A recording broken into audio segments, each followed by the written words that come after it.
Hello everyone and welcome back to the Daily Updates channel. As mentioned on this channel, I'm going to be answering everything that you guys put in my free school community.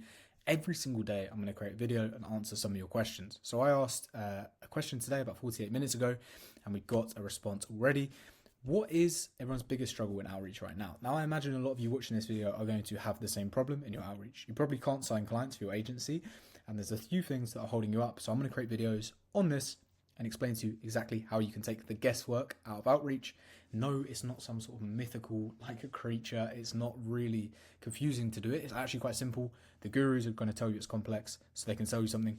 That's not true. I'm going to show you exactly how you can do it and what you need to know in order to run successful outbound campaigns. So, Rudolph, the question is from you.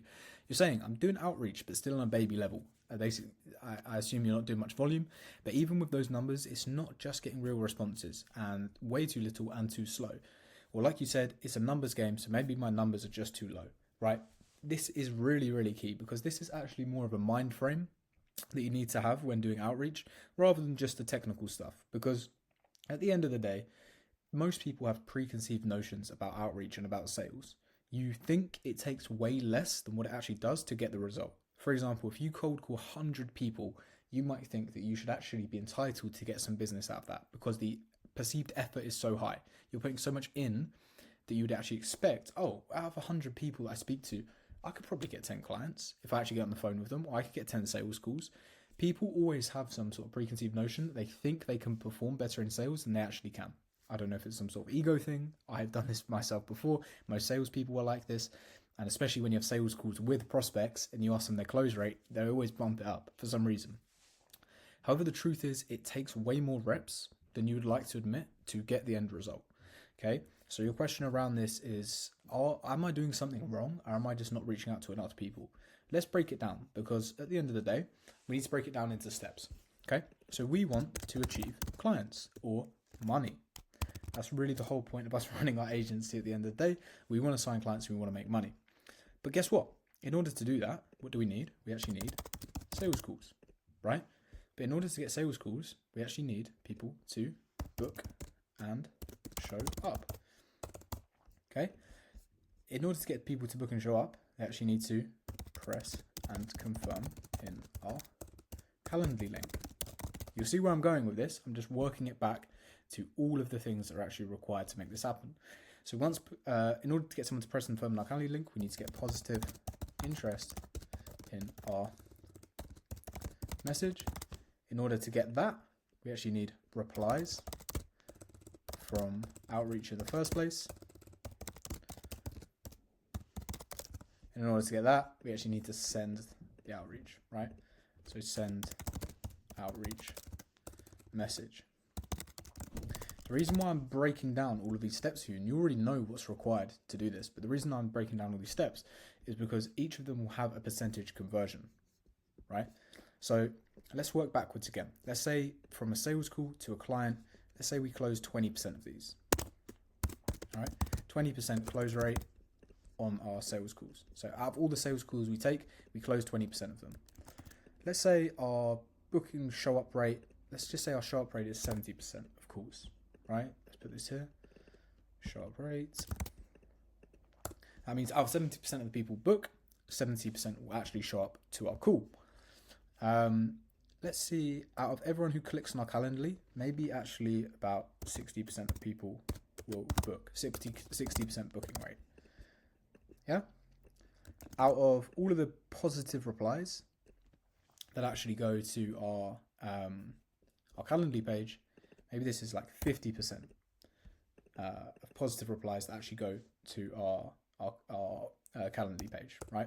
So 50% opt-in, let's just call it opt-in. It's not really opt-in, but let's call it opt-in, right? Out of all the replies from outreach, maybe 25% of those are positive, right? And out of all of the actual emails we send, let's say we get 2% reply rate.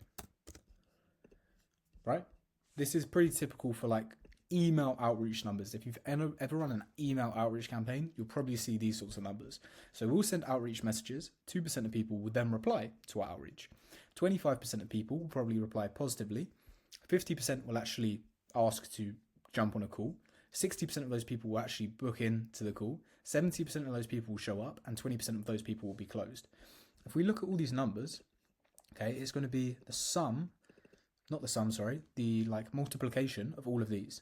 So it's going to be 20% times, what's that, 70%, all right, times 50%, times 60%. I think I've got those the wrong way around, but it doesn't matter.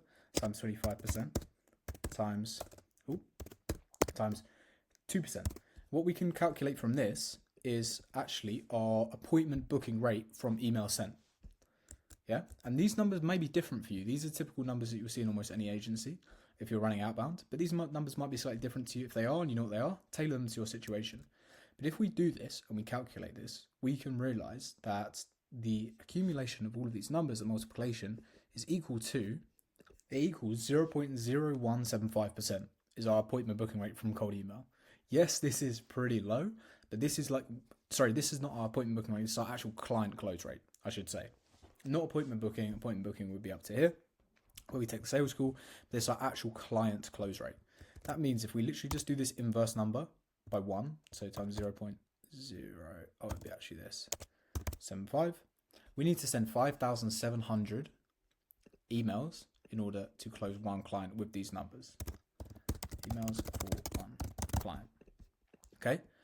What this means is if we want to send that many emails a month, let's assume we're sending 22 days out of the week, 260 emails per day.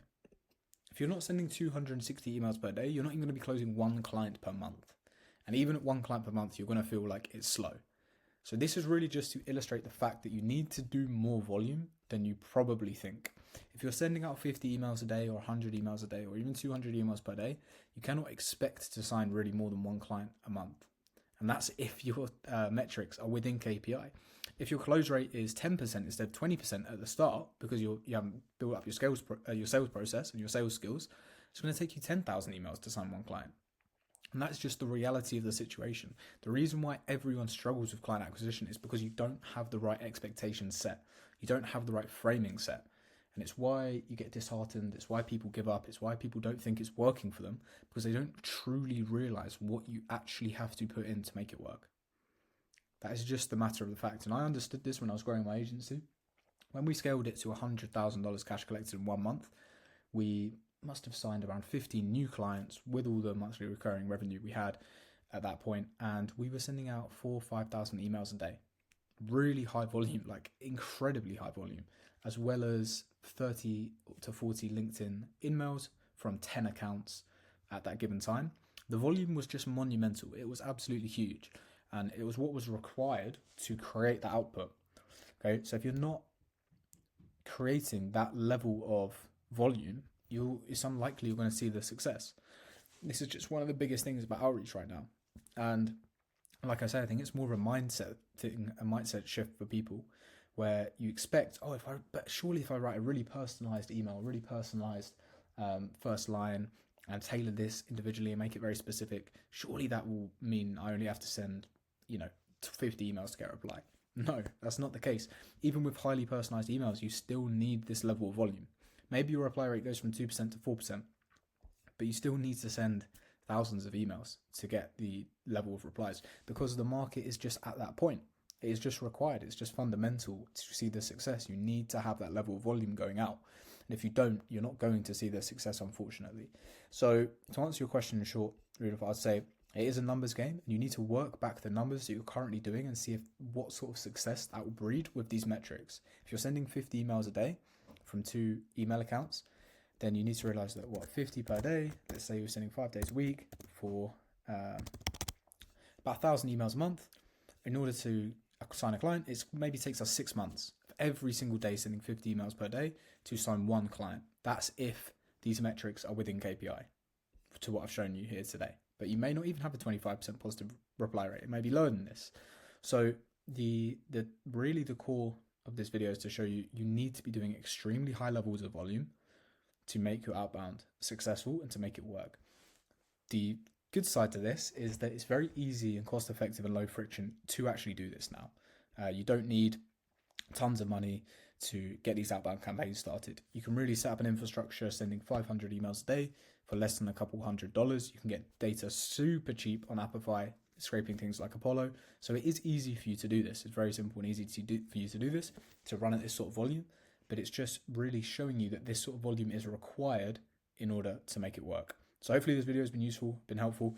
If you want to join my free school community, I'll have the link in the description. Ask questions every day. I'm going to answer them and we'll go from there. I'll see you on the next video. Take care.